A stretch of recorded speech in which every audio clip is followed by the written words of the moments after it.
Funding for NOVA is provided by Johnson & Johnson, the signature recognized around the world for commitment to quality healthcare products for the entire family.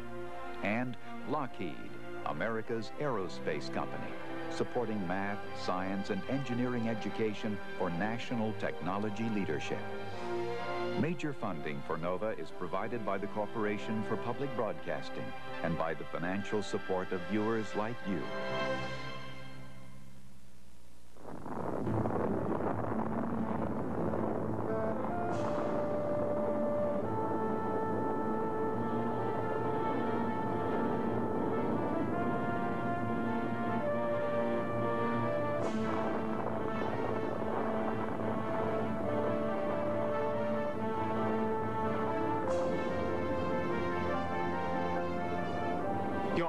And say that we're all disaster freaks, but having a volcano that really erupts in a large eruption is obviously, for a geophysicist or volcanologist, a very exciting and dramatic event.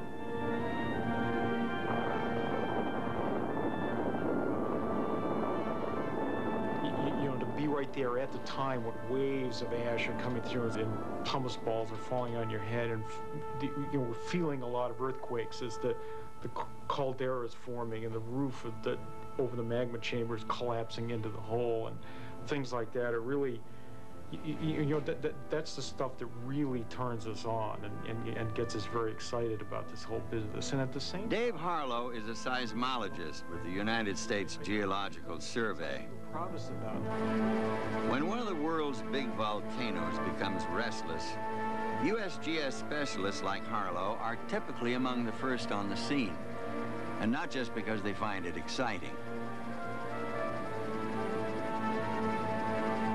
One of their jobs is to predict if an eruption is going to occur and when, so they can advise people when to get out of the volcano's path. That's the most important thing, to my way of thinking, is knowing when to get out of the way and being able to tell other people who aren't volcanologists that they're in the way and they should leave. Unfortunately, volcanologists have never distinguished themselves as forecasters. Even at Mount St. Helens, where they successfully predicted the time of the eruption, they did not anticipate either the size or the lateral direction of the blast. But in the decades since Mount St. Helens, the development of new theories of how volcanoes work and better instruments for studying them has convinced many experts that they are ready to make truly accurate forecasts.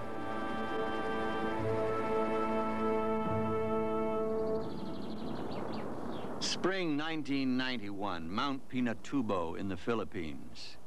A series of explosions rocks the mountain, which had not erupted in recorded history, driving thousands of terrified Eta tribespeople from their homes.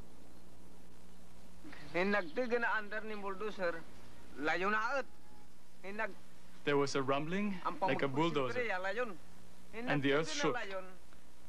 And I ran, and it rumbled again and again, and the third time it rumbled like a bulldozer. That was when it exploded.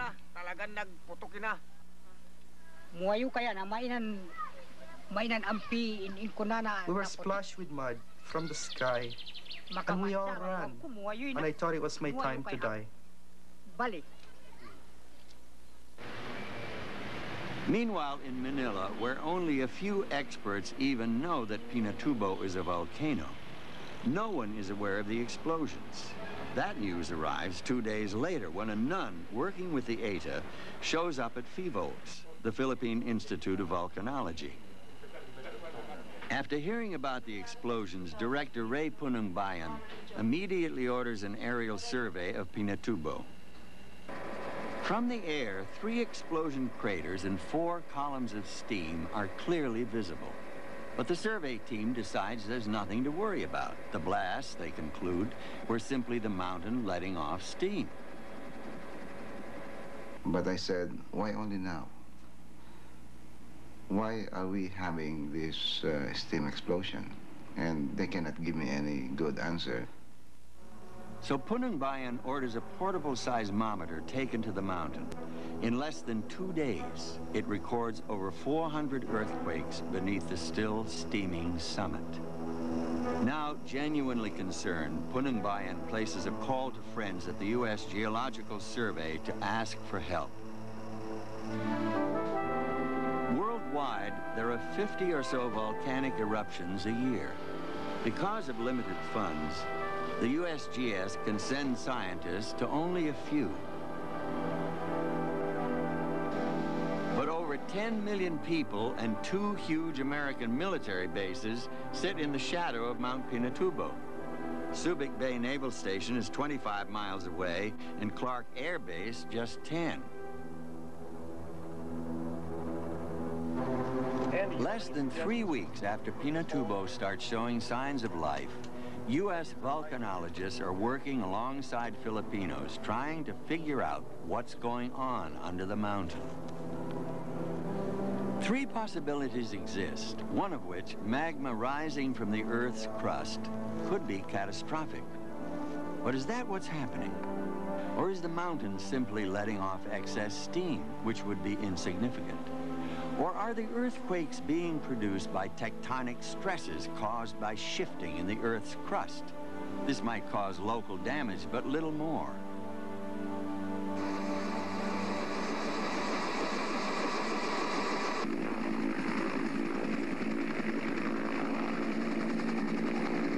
I'll tell you what I could probably do. So far as setting up seismographic spots, I can probably set you here. You guys might have to hike up here. Might have to walk a half a mile or a quarter mile up to the right and set it up right up here.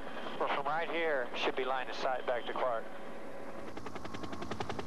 By early May, 7 seismic stations surround the mountain. These transmit data by radio to a tiny room at Clark Air Force Base, thereafter known grandly as the Pinatubo Volcano Observatory, or PVO. The seismic stations record earthquakes 5 miles beneath the surface. Earthquakes this deep are a sign of more than a mountain just letting off steam. The least threatening possibility is quickly eliminated. Next, using an instrument called a correlation spectrometer, or COSPEC, the team measures the amount of sulfur dioxide, or SO2, coming out of the mountain.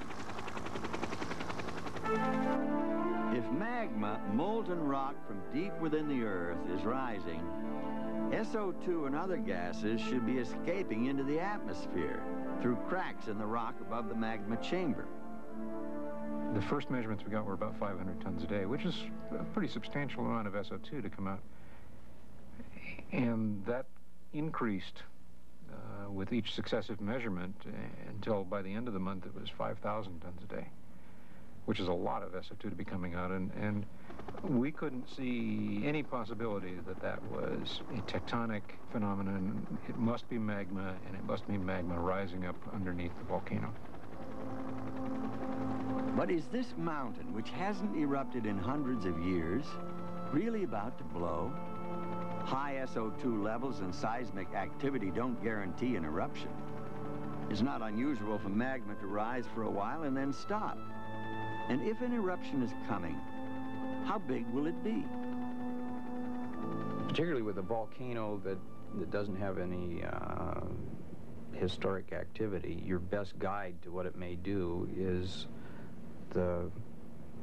what it's done in the past, and that is recorded in the deposits that have been produced by past eruptions. I flew over with Dave Harlow, and as we were flying to the Philippines, we were able to look down on Katmai from 33,000 feet and see the ash flow sheets and the pyroclastic flows and the whole lay of the land down there, and we were impressed. And then we got to Pinatubo, and we flew around, and Dave and I turned to each other and said, "Wow, that looks like Katmai. You know, this is bad." Heavily eroded volcanic ash and rock deposits extend for miles on all sides of Pinatubo. Strong evidence that when this volcano does go off, it goes off big. Looking for details from Pinatubo's past, Newhall, Hoblit, and their Filipino colleagues unearthed charcoal remnants of trees incinerated by previous eruptions. These are radiocarbon dated. They indicate the mountain has erupted only 4 or 5 times in the last 2,000 years. Volcanoes that erupt infrequently almost always erupt violently. This violence can take many forms. Many volcanoes produce lava flows, rivers of molten rock.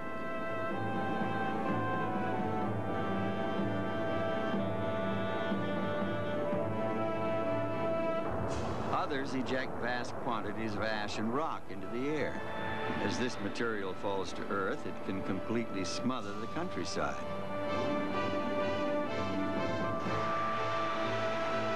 Add a little rainfall and you might get a hot mud flow, or lahar, which can bury a town in minutes.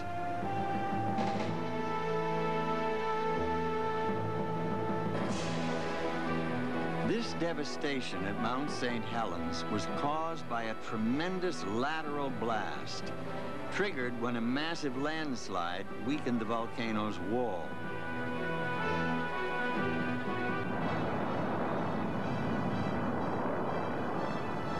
And then there are the hot, dense avalanches of ash, rock, and gas called pyroclastic flows. These can roar down a mountain at 100 miles per hour, burning everything in their path.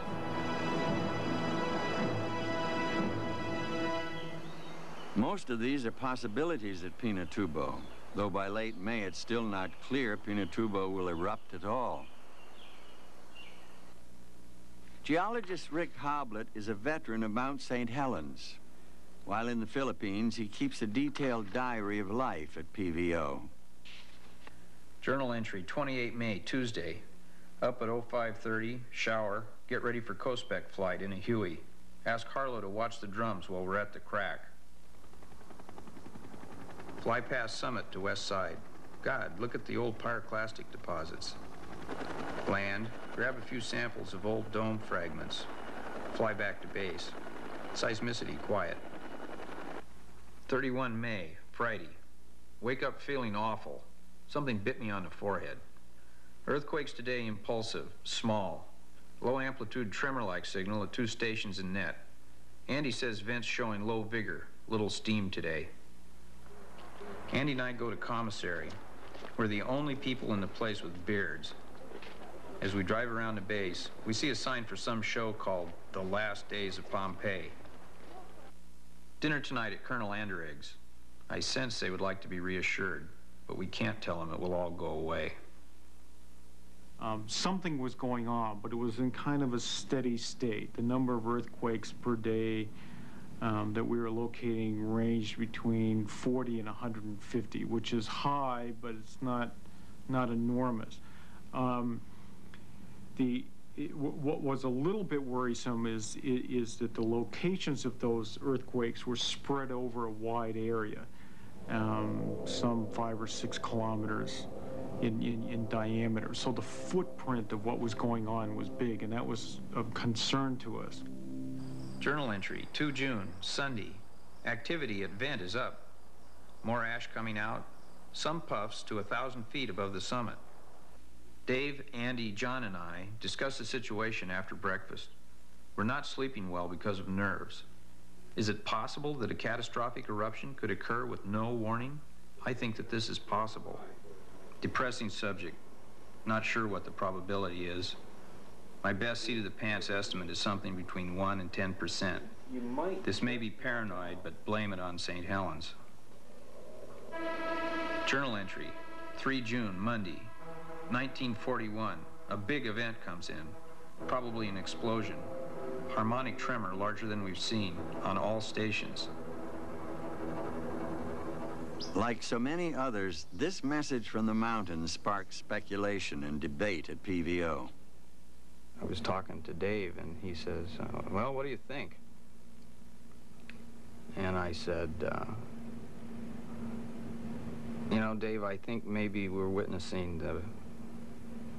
the precursor to a historic eruption. And he says, don't talk like that. I don't want to hear that. Volcanologists use 4 levels of alert to warn people of the danger posed by a restless mountain.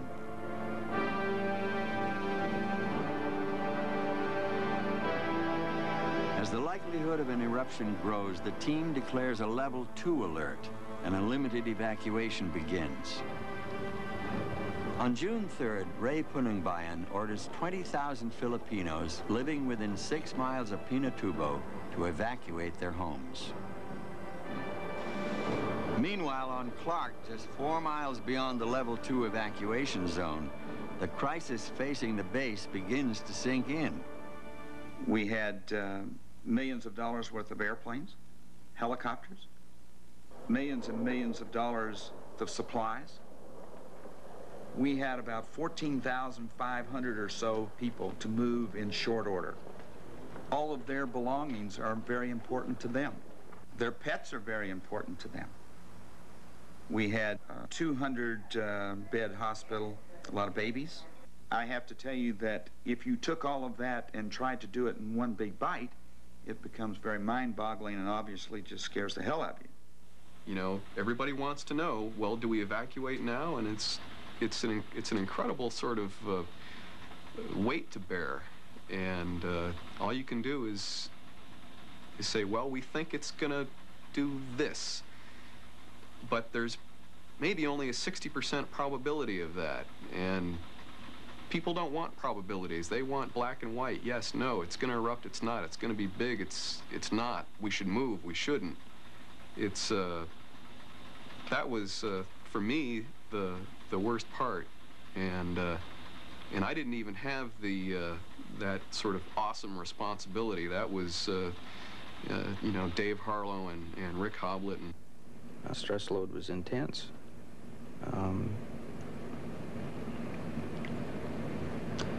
There was an awful lot riding on our interpretations, and if we dropped the ball, it would be very unpleasant. When a volcano prediction is wrong, the consequences can be tragic. In 1986, one day after scientists had decided it posed no immediate threat, Nevado del Ruiz in Colombia erupted, sending a hot mud flow roaring down upon the sleeping town of Armero. 22,000 people were killed. On the other hand, predicting an eruption that doesn't happen is rarely forgiven.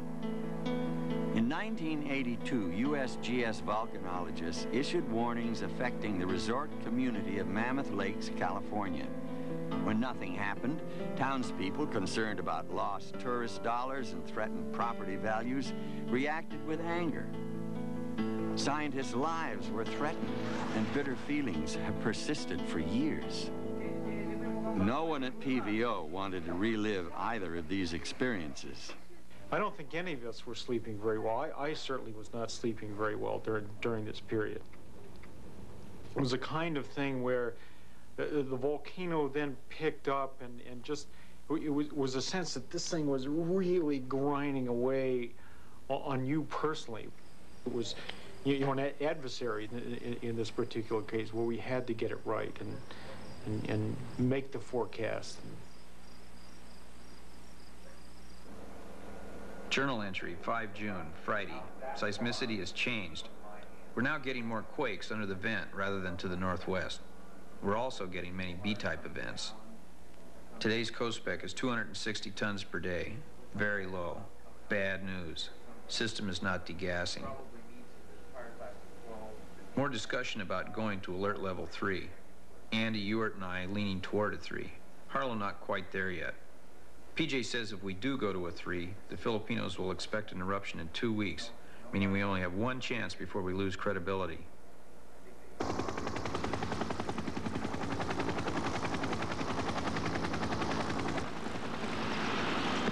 Shake and bake. Cactus 30, how do you read? 263.9er. Okay, I see a little blob down there out at 3 o'clock. The tension around PVO hits a new peak with the sighting of that blob or spine of new magma. The decision is made to go to alert level 3, and a meeting is scheduled to explain to Clark's top officers the implications of this new development. Hoblit will fly over the summit at dawn, just before the crucial meeting, to double-check the presence of fresh magma on the mountain. Journal entry, 6 June, Thursday. Fly to summit. Quite clear. White steam plume hangs over summit. Good view of the vent and suspected spine. Damn! It's only an erosional remnant. Take 2 more passes, no doubt. I should have confirmed this before we went public. Return to flight line. I call PVO, get Dave. Give him the news. What to do. I say, have a nice day, as he walks into the lion's den. There was a morning meeting where I needed to present basically a story about how the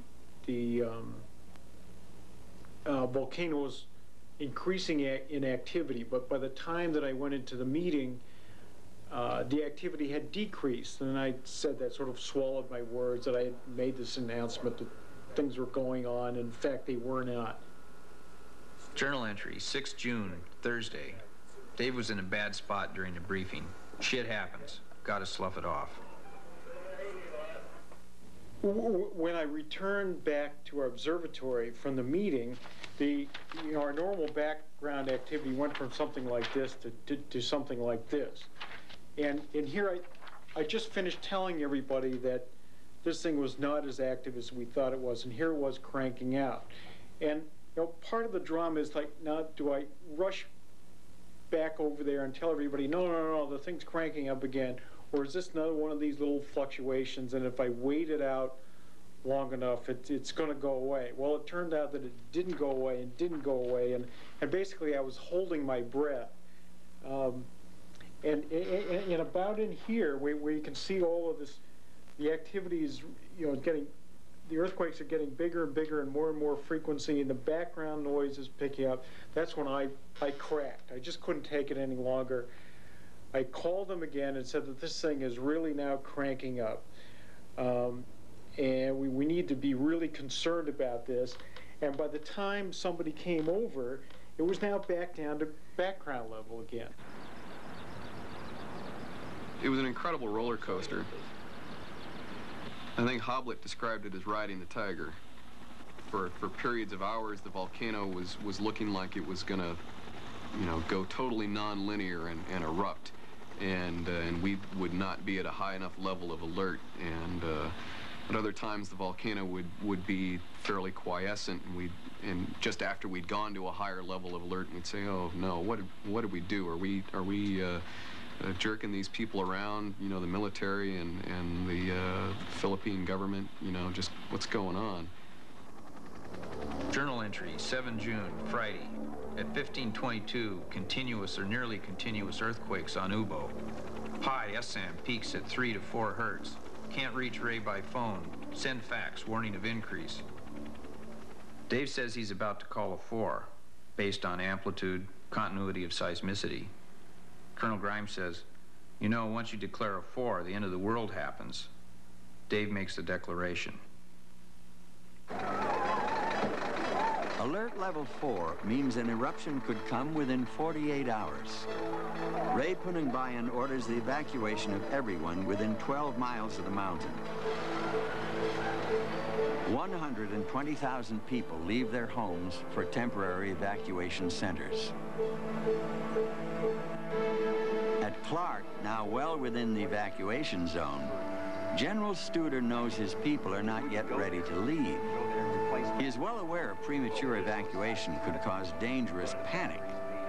Convinced the volcanologist can give him at least 6 hours warning, General Studer decides the Air Force will, for the moment, stay put. Journal entry, 7 June, Friday. Ewart says if you put a frog in cold water and slowly turn up the heat, he'll stay there until he dies. But if you throw him into hot water, he'll jump out.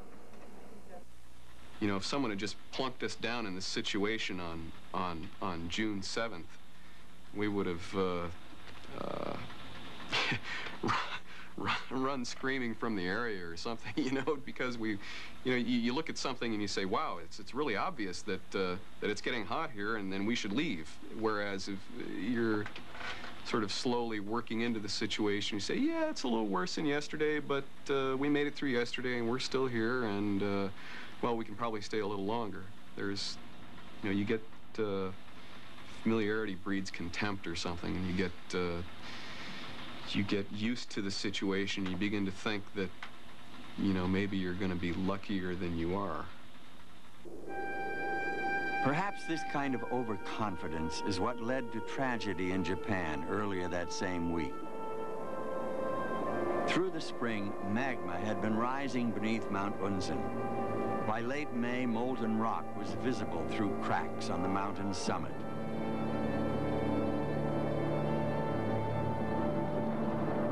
In early June, the summit gives way.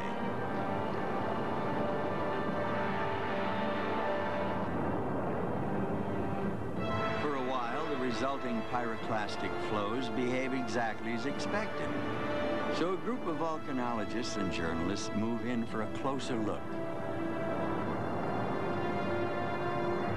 Suddenly, a flow changes course, trapping 43 people who burn to death.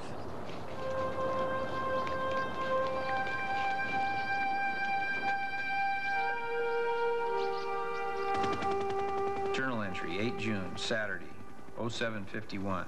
Fly back east to inspect the vent area.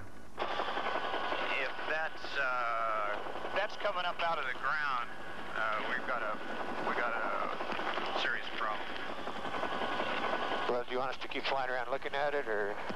Yeah, we got to make goddamn sure what it is. Let's drop down a bit. Okay, coming down, standard, using throttles. All right, we don't have to snuggle up real close to it. We'll take a look at it from a little bit farther out. I can appreciate your braveness. Make a close pass. See a dome. Take several passes to make sure. It's for sure. Call Dave immediately. Give him the news. He's happy as hell. We observed a dome. In other words, a little slug of magma, you know, cold, relatively cold magma squirting out on the ground. And when you see this domal structure, that's indicative of a kind of magma that's very explosive. So then suddenly the equation changed dramatically.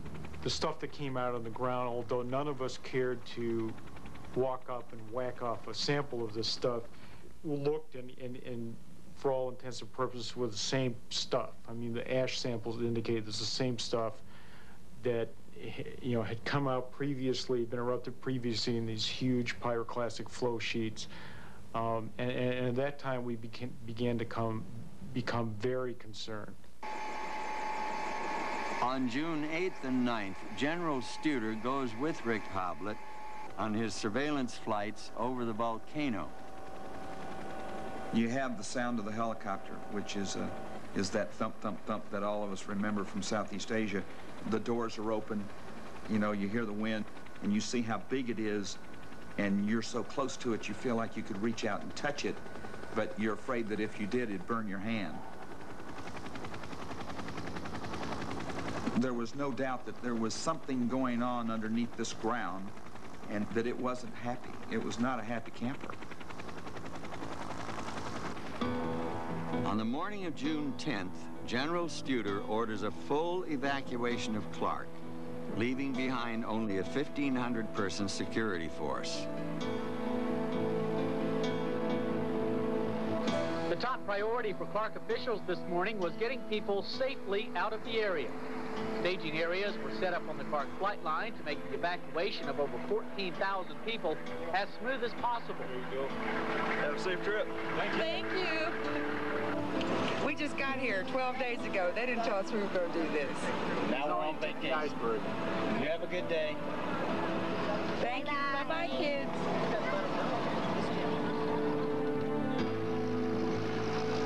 The evacuations now underway affect hundreds of thousands of people. The scientists know they have risked a lot predicting an eruption at Pinatubo. Every hour that passes without one heightens the tension at PVO. That was a period of falling off in our spirits. We were then beginning to really second-guess ourselves. We were fundamentally sure something was going to happen, but then we started asking the what if. What if this waits a long time? What if it doesn't go? What if we've made a huge mistake?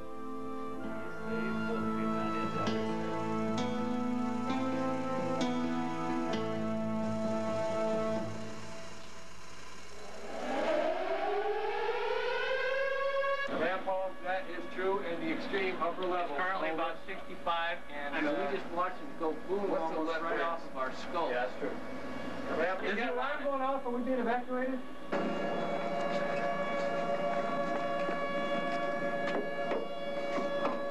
Open the fucking door. 48 hours after Clark is evacuated, Pinatubo erupts.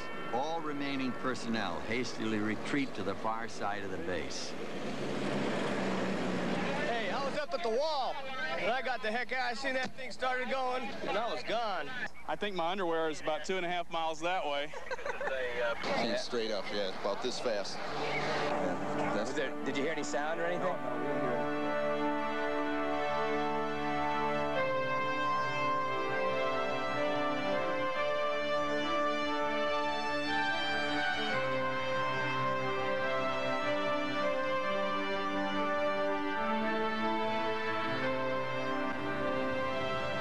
When that first big blast happened on the 12th of June, there were several airmen around us just, looking at this thing and, this is just being awed by this, where I was, I was jumping, yeah, go, all right, that's great. I mean, it was more of an emotional release. One, it was a spectacular blast, and second,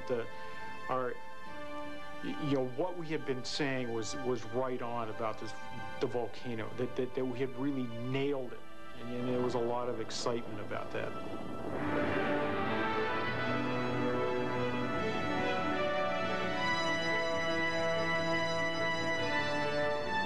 People after the first eruption would come and say, "Was that the big one? Was that the big one?" It was like, "No, I don't think that was the big one. That was, you try and make a analogy or metaphor, no, that was like a throat clearing thing, or a vent clearing phase. We knew that June 12th wasn't the big guy. That was just the volcano saying, okay, I'm gonna do it, I'm ready, and this is, these are appetizers.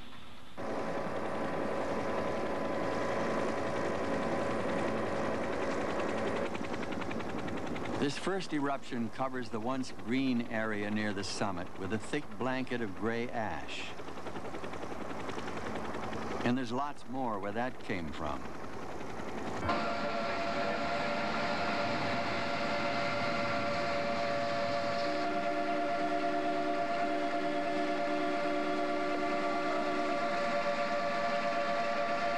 This sucker's huge this time. We got to get out of here pretty soon. That stuff gonna come down right on us this time.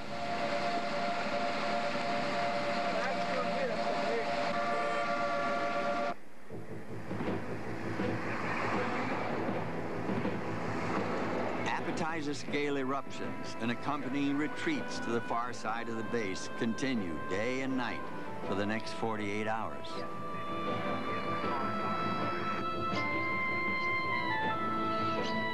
With each eruption, communities as far as 50 miles from the volcano are showered with ash and sand.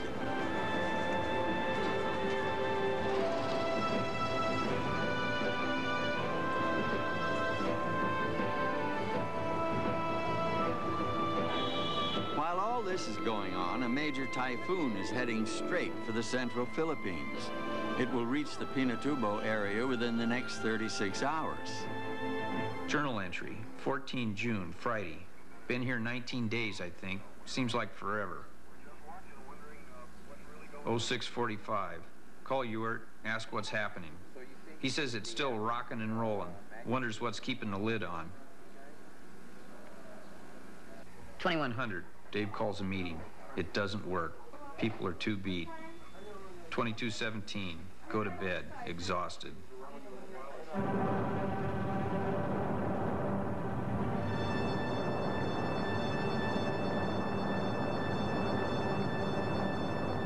On the 15th, Pinatubo serves up the main course.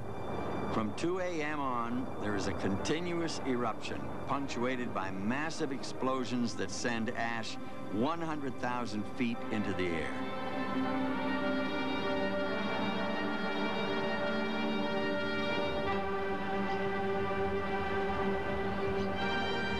At daybreak, when the eruption becomes visible, it appears to be over 10 miles wide. Pyroclastic flows roar down from the summit in all directions. Even from 15 miles away, these flows overwhelm the horizon.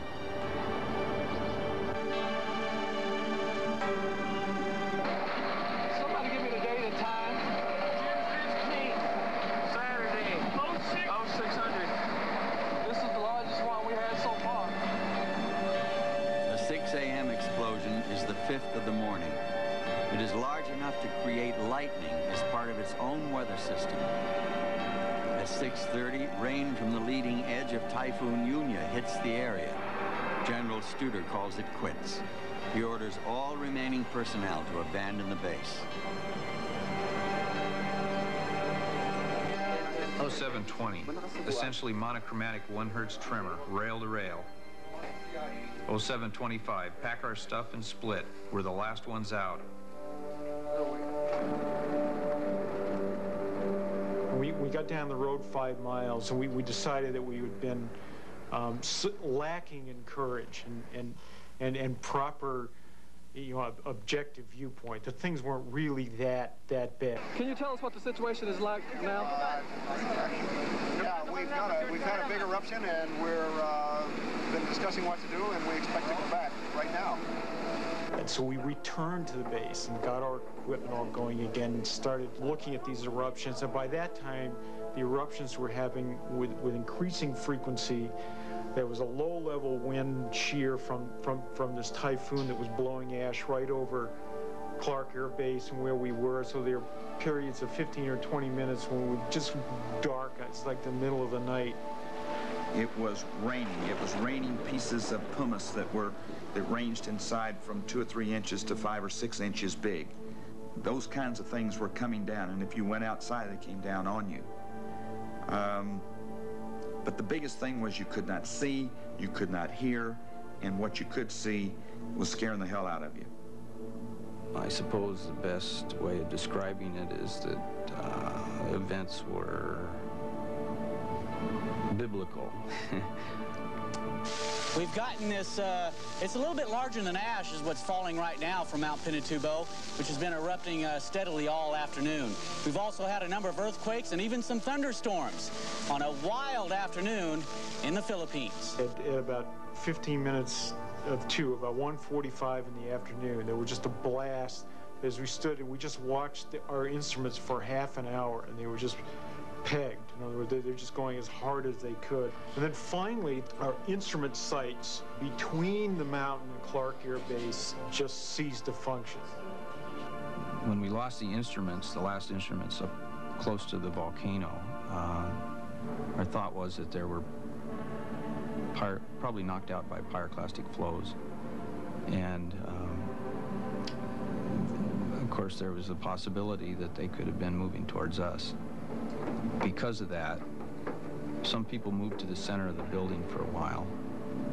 If we were hit, that might afford a little bit more protection. Yeah, I don't know. We had, 4 cinder block walls between us and the mountain, and the way the ash clouds come down, it's this great sort of hurricane force wind and rocks and just an awful mess. And you figure if you hunker down behind a wall, maybe you'll come through it, and the roof will come off, and a lot of debris will fly around, but maybe you'll be okay. We had some calm, frightened moments. Nobody could decide what to do, what to think, really. Andy Lockhart had just made some popcorn, and John looks over and sees Andy eating popcorn and says, what are you doing eating popcorn at a time like this? And Andy says, I always eat popcorn at this part of the movie. It is 4:10 in the afternoon, raining stones, pebbles. Finally, the decision is made to leave. 6 months later, General Studer remembers that moment at a conference in San Francisco.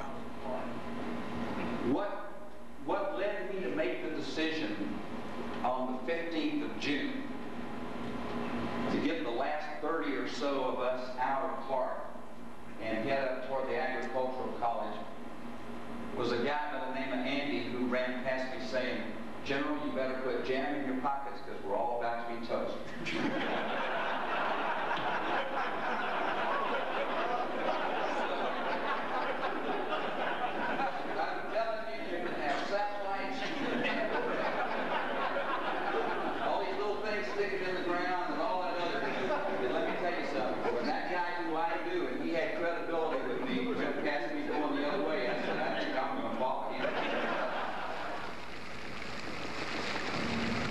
Out and opened up a door to a carryall, and there was a driver in there crossing himself, and I said, "Do you know how to get to this place?" And he said, "No." So I closed the door and chose another vehicle.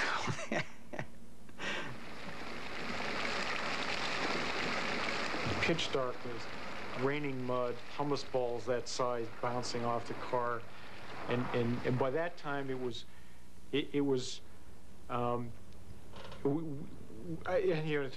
like our dignities were still in place. We were not completely panicked, and it was an orderly but a retreat that we were very confident that we were doing the right thing. There was no question about anybody's courage left anymore.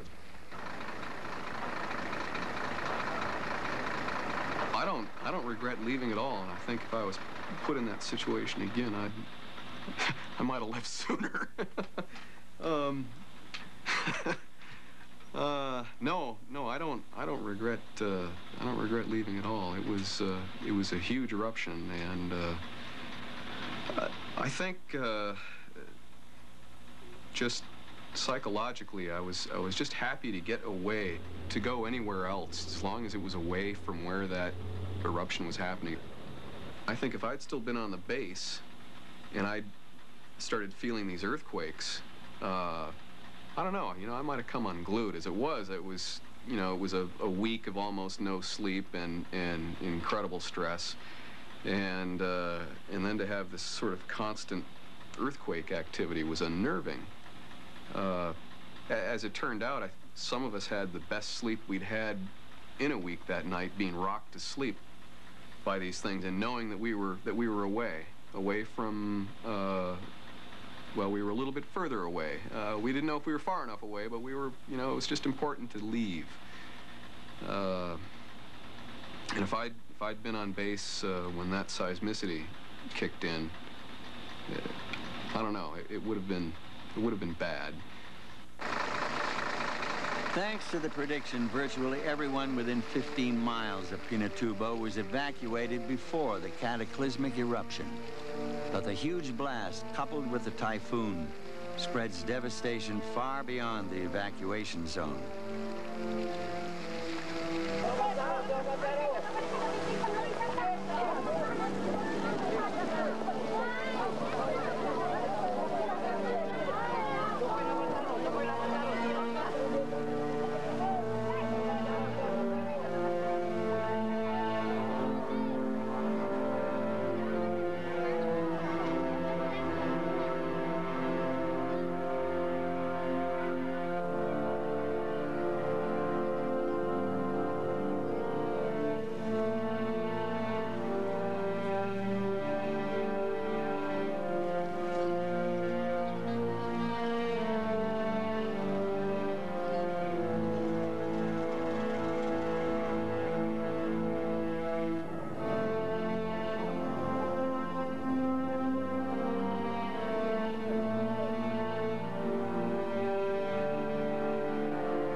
Towns like Angeles and Olongapo are buried in ash up to a foot deep.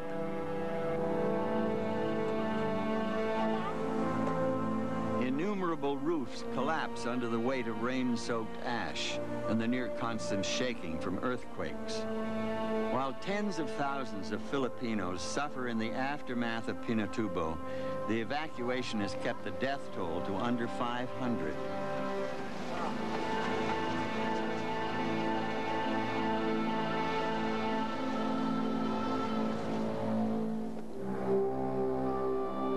First photographers who venture into the area near the mountain discover a surreally monochromatic landscape.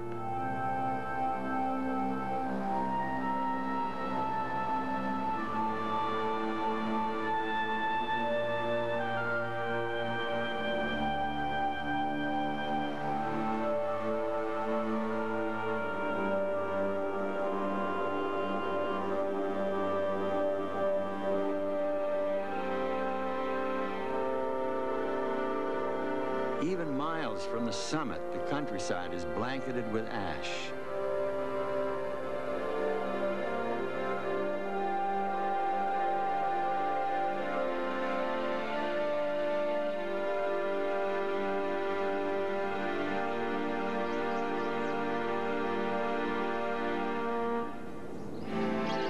As far as 50 miles away, farm fields and pastures are buried. In the weeks and months to come, 1/2 of the region's farm animals die. No estimates about the impact on wildlife are available. Weeks after the cataclysmic eruption of June 15th, Mount Pinatubo is still spewing forth ash and rock. It is now recognized as the largest volcanic eruption in 80 years.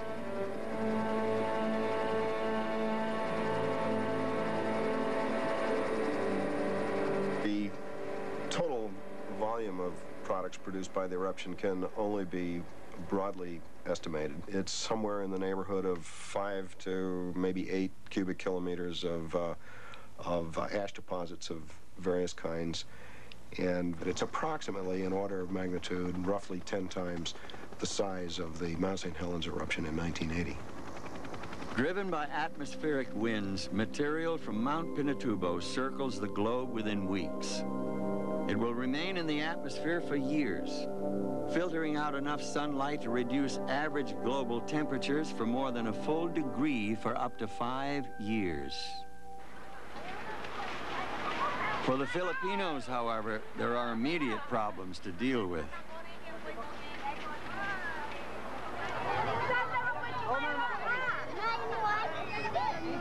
Three weeks after the eruption, the number of people displaced by Pinatubo is put at 250,000. 4 months later, 200,000 are still in evacuation centers. Their return home complicated by the problem of volcanic mud flows, or lahars. The eruption filled the valleys up on the volcano with a very large volume, estimated 4 to 7 cubic kilometers of pyroclastic flow deposits. That's fairly loose ash and pumice fragments that fill the valleys in places, in at least one place, up to more than 200 meters thick, over large areas 30 to 50 meters thick. And these are very loosely consolidated and hot. Once rained upon, they are easily remobilized as lahar or mud flow.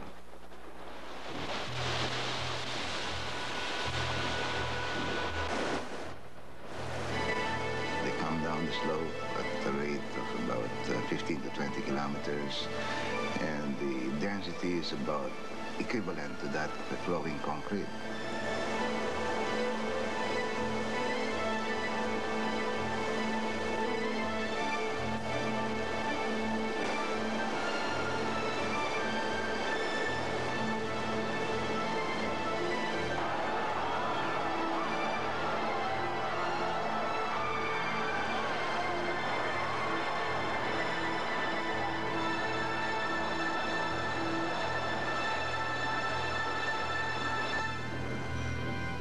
Throughout the months following the eruption, Philippine authorities fight a losing battle to keep rivers free of sediment.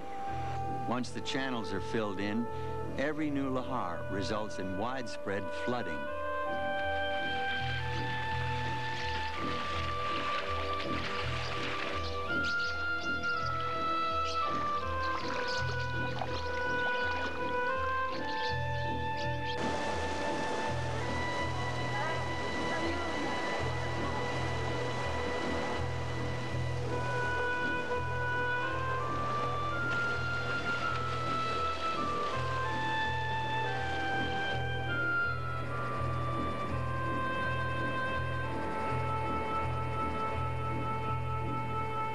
The estimates are about 650,000 people lost their jobs, and about 50,000 families have permanently lost their homes. These consist of 10,000 Aitas, which are our cultural minorities, our indigenous people, and about 40,000 lowland families. These lowland families, their places of residences have either been turned into riverbeds, or they have been covered with 1 meter to 4 meters thick of lahar.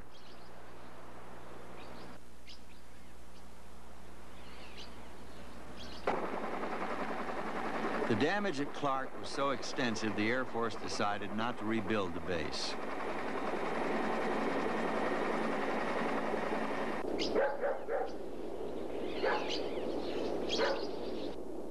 Subic Bay was also heavily damaged, but the Navy decided it was too valuable to abandon. Millions were spent to make it operational again. But less than 6 months later, the Philippine Senate refused to renew the Navy's lease, effectively ending America's 100-year military presence in the Philippines. While no one expects another major blast, Mount Pinatubo has not yet gone down for its much-awaited 600-year sleep. Eruptions still happen. Most are quite small.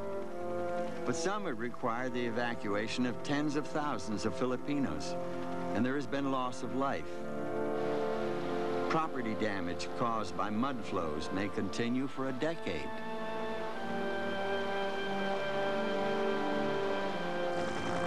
Today, over a year after 1991's climactic eruption, Mount Pinatubo is generally quiet.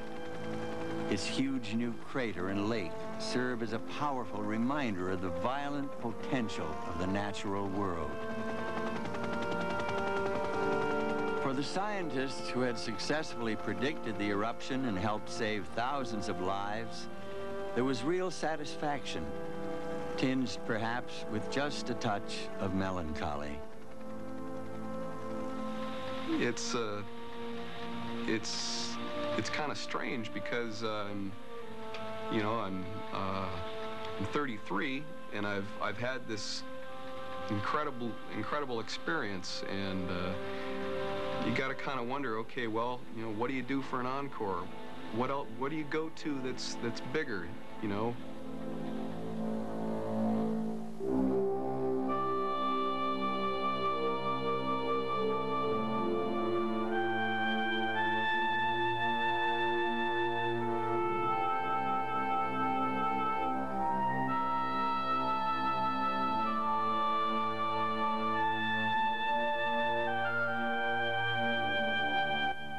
Join Charlie Rose tonight at 11:30 as he visits with some of America's most interesting people.